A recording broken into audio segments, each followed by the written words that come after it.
ओम शांति। तो जीवन में मातृऋण कहीं केबे सुझी ना कि केबे सुझी पारिबे नाही। से भली एक आख्यायिका जहाँ माध्यम आम जापर जे प्रकृति माँ केते महान आमे किंतु भाई करुछे कौन। अकबर राजसभा बीरबल थिले। से बीरबल को जेतेबेले 20 वर्ष सेतेबेले थरे ताको मन रे चिंता आसिला जे समस्त कहते माँ को ऋण सुझी हेबनी। मु चेष्टा करी माँ को ऋण सुझा पाई कहीं सुझी हेबनी मु सुझीबी। यह चिंता करी से जाई माँ को पाखे पहुँचले। कहले माँ मु तोर जीवन करिथिबा जो भल काम मो पाई तार ऋण सुझा को चाहूँगी। तू कौन पाइले तो ऋण रु मु मुक्त हेबी। तो वास्तव कथा भाई देखा आम जो चिंता करिया आम कहूचे कौन माँ कौन दे क्षीर टे कि हॉर्लिक्स कि से बेबी फुड्स कि कौन से जिनस एमती पाठ पढ़े ये सब करमती बाबद केते टका हो 10 लाख कि 8 लाख कि 20 लाख हो। तो बीरबल कहले तोते मु 20 लाख देदेवी माँ ताले मु तो ऋण मुक्त हेबी ना मत ऋण मुक्त कर। तो माँ कहले धन रे मत टंकाटे भी दरकार नहीं किंतु तू ऋण मुक्त होगा चाहूँ तो ताले मोर गोटे कथा मानू जदि तू शपथ कर गोटे कथा मानिले तू ऋण मुक्त हो। बीरबल कहले ठीक अच्छे कह कौन। माँ कहले धन रे आज राति आज गोटे राति तो पाखे मु केवल शोइबी। ए गोटे राति तो पाखे शोइले तू ऋण मुक्त हो। बीरबल कहले ये ठीक अच्छे बढ़िया कथा। तेणु रात्रि आसी बीरबल एक तुलितल्प सज्जार आयोजन कर एक सुंदर बेडसीट पकई मखमल बेडसीट पकई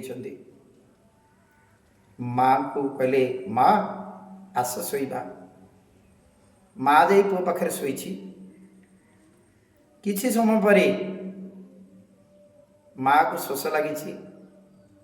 माँ कही बापा बीरबल टिके पानी आण तो शोष है पीबी। बीरबल उठी सुरेरु पानी ग्लास आनी माँ को पीवा को देइछंती। माँ बुढ़ी लोक 85 वर्ष है हाथ थर थर हो हठात हाथ रू ग्लास टी पड़ जाइए बेडसीट ओदा हो जाइए। बीरबल कहले माँ तो हाथ थरला कि ठीक अच्छे पुणी आनी पानी देइछंती माँ पीछंती एवं ओदा होइका बेडसीट को बदली आउ एक नूतन बेडसीट पकई देइछंती। पुणी किछि समय जाइए गोटे घंटा पर माँ कहते बीरबल बाबा टिके आउे शोष है पानी आनिल। बीरबल पानी आनी माँ धरी हाथ पुणी खसी जाइए। बीरबल कहते जे माँ खसीगला हो ठीक अच्छे पुणी बदल देवा। तेणु बेडसीटा को बदली तापर शोई जाइए। किसी समय पर माँ पुणी उठी कहते बीरबल पानी टी आणलु।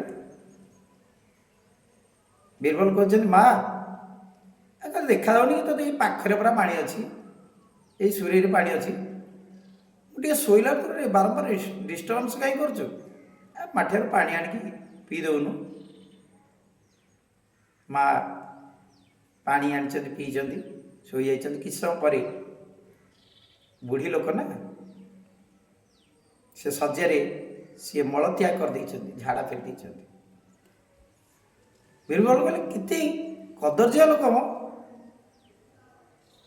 तमें तो कहीदेले ମୁଁ ତୁମକୁ ବାହାରକୁ ନେଇଥାନ୍ତି, ବାହାରେ ତୁମେ ମଳତ୍ୟାଗ କରିଥାନ୍ତୁ, କିନ୍ତୁ ଏତେ ସୁନ୍ଦର ବେଡ଼ସିଟ୍ଟାକୁ ନଷ୍ଟ କରିଦେଲ, କ'ଣ ଏତିକି ବି ତୁ କହିପାରିଲନି?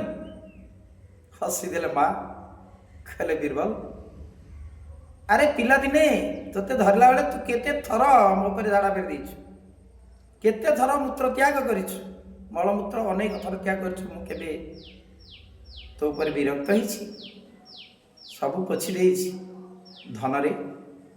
ଯେତେବେଳେ ମୋ ପାଖରେ ଶୋଇଥାଉ ସେତେବେଳେ କେତେ ପରିଶ୍ରା କରିଛୁ, ମୋ କାନିପଣ ତ ଭିଜି ଯାଇଛି, ତଥାପି ମୁଁ କେବେ ଘୃଣା କରିଛି? କିନ୍ତୁ ଆଜି ସାମାନ୍ୟ ଟିକେ ବୁଢ଼ୀ ବୟସରେ ତ ଝାଡ଼ା ଫେରିଦେଲି ବୋଲି ତ ଆଜି ମୋତେ ବିରକ୍ତ ହେଉଛୁ? ବୀରବଲ ନିଜର ଭୁଲ ବାଜି କଲେ, ନିଜକୁ ଧିକ୍କାର କଲେ, କହିଲେ ମା, ମୁଁ କେତେ ନୀଚ, କେତେ ଘୃଣ୍ୟ, ଯିଏ ସବୁକିଛି ସହି ଏତେ କଷ୍ଟ ସତ୍ତ୍ୱେ ବି ସେ ପିଲାକୁ ମଣିଷ କରିଛି, ତାର ଏଇ ସାମାନ୍ୟ କଥା ମୁଁ ସହ୍ୟ କରିପାରିଲିନି। ମାଆର ପାଦ ତଳେ ପଡ଼ିଗଲେ, କହିଲେ ସତରେ ମା, ଯେତେ ଚେଷ୍ଟା କଲେ ବି, ଯେତେ ଯାହା କଲେ ବି ଜନନୀର ଋଣ, ମାଆର ଋଣ କେବେ ଜୀବନରେ ଶୁଝି ହେବନି। ତେଣୁ ହେ ମୋର ସୁଧୀବର୍ଗ, ହେ ସଭ୍ୟ ସମାଜ, ବେଳ ଅଛି, ଏବେଠୁ ସୁଧୁରି ଯାଅ। ଯେଉଁ ମା ଆମ ପାଇଁ ସବୁ କିଛି, କିନ୍ତୁ ଆମେ କରୁଛେ କ'ଣ? ତାଙ୍କୁ ଆଜି ବୃଦ୍ଧାଶ୍ରମରେ ଛାଡ଼ି ଦେଉଛେ। ତେଣୁ ଅନୁରୋଧ, ଆପଣମାନେ ଆପଣ ମାଙ୍କୁ କେବେ ହତାଦର କରନ୍ତୁ ନାହିଁ। ଓମ୍ ଶାନ୍ତି।